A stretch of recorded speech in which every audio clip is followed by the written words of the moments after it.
Physical verification की। तो जिनको फर्स्ट राउंड में अलॉट हुआ है और उन्होंने अपग्रेडेशन लगा दिया, तो उनके पास यूनिवर्सिटी की तरफ से मेल आया होगा या फिर कोई नोटिस निकला है कि आप फिजिकल वेरिफिकेशन के लिए इस डेट में आइए। जबकि आपके तो ये डाउट। नमस्कार साथियों, स्वागत है आप सभी का आई वाला यूट्यूब चैनल पर। और इस वीडियो में हम डिस्कस करेंगे कुछ फ्रिक्वेंटली कुछ क्वेश्चंस हमारे पास आ रहे थे। सेकंड राउंड का अलॉटमेंट आ चुका है उसके रिगार्डिंग। उसके अलावा कुछ क्वेश्चंस थे मॉपअप राउंड के रिगार्डिंग।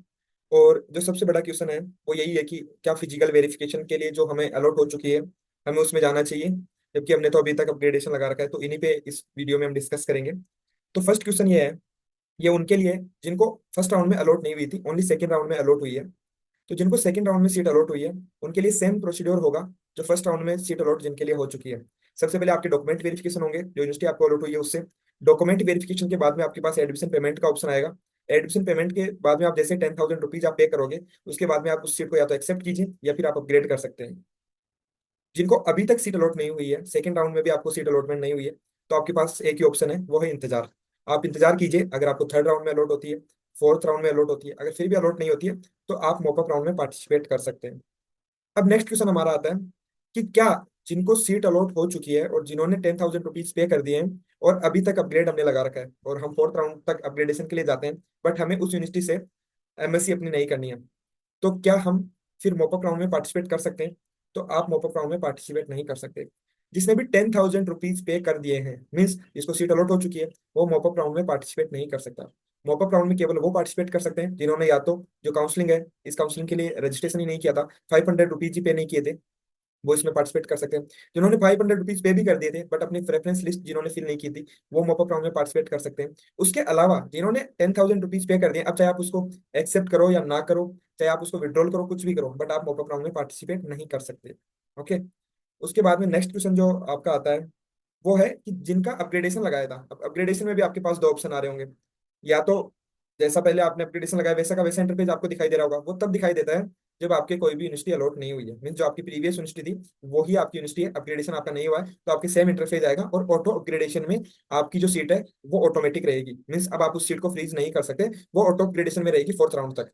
उसके अलावा सेकंड जो है, कुछ लोगों के अपग्रेड भी हुई है, कुछ स्टूडेंट्स की अपग्रेड हुई है, जिनके अपग्रेड हुई है उनके फिर से ऑप्शन आ रहा है सीट फ्रीज करने का और अपग्रेड करने का। अपग्रेड करने में आप जैसे जाओगे तो वो तो ऑटो अपग्रेडेशन में ऑलरेडी लग चुकी है, बट अगर आपको वहीं पे फ्रीज करना है, अब आप सेटिस्फाइड हो, उससे ऊपर वाली जो यूनिवर्सिटी आप उसमें नहीं जाना चाहते, अगर वो मिलती है तो आप अब उस सीट को फ्रीज कर लीजिए। फ्रीज करने का वही सेम प्रोसीजर है।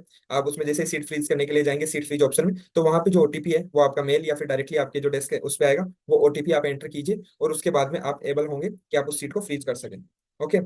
तो ये जो नॉर्मल जो डाउट्स है वो आप सभी के क्लियर हो गए होंगे। बट जो सबसे बड़ा क्वेश्चन है वो है एक तो कि आपके 10,000 रुपीज कब हमारे रिफंड हो सकते हैं।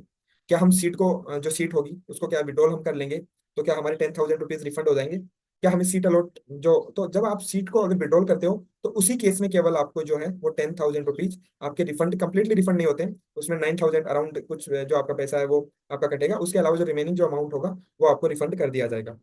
अब हम बात करते हैं फिजिकल वेरिफिकेशन की।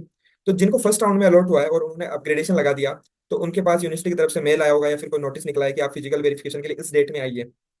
जबकि आपके तो ये डाउट है कि मैंने तो अपग्रेडेशन लगा रखा है, फिर मैं फिजिकल वेरिफिकेशन क्यों कराऊं, कल को मैं फिजिकल वेरिफिकेशन करा दूं वहां पे और उसके बाद में मेरे को दूसरी यूनिवर्सिटी अलॉट होता है तो मुझे वहां से फिर से डॉक्यूमेंट्स निकलवाने होंगे।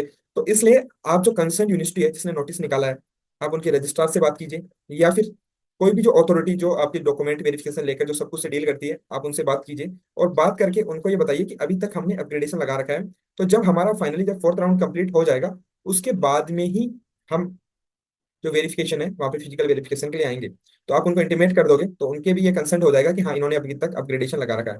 बट जिन्होंने अपग्रेडेशन नहीं लगाया वो सीट फ्रीज कर दिए, वो जाके अपना फिजिकल वेरिफिकेशन करा लीजिए, क्योंकि आप तो आपके पास ऑप्शन ये वही है, तो वो फिजिकल वेरिफिकेशन के लिए जा सकते हैं। बट जिन्होंने अभी तक अपग्रेडेशन लगा रखा है वो इंतजार कीजिए फोर्थ राउंड के रिजल्ट का, और जब तक अगर आपकी चेंज होती है तो ठीक है, चेंज होती है तो आप दूसरी में जाके फिजिकल वेरिफिकेशन कराओगे यूनिवर्सिटी में, अगर चेंज नहीं होती है तो आप 24 जो हमारा अक्टूबर जो डेट है, जब फाइनल फोर्थ राउंड का जो हमारा जो भी डेट है, जब हमारा फोर्थ राउंड का फाइनल रिजल्ट आ जाएगा उसके बाद में आप जाइए और उसके बाद में आप फिजिकल वेरिफिकेशन करा सकते हैं। तो आपको कंसर्न यूनिवर्सिटी से आपको बात करनी होगी। और आईसीआर का जो काम होता है, मतलब वर्क होता है, वो यही है कि आपको सीट अलॉट करके और सीट फ्रीज करके आपको दे दे। ओके। जो आगे का जो भी प्रोसीड्योर है वो पूरा जो है हमारी यूनिवर्सिटीज के हाथ में, वो जिस प्रकार से भी फिजिकल वेरिफिकेशन के बुलाना चाहती है वो उस प्रकार से आपको बुला सकती है।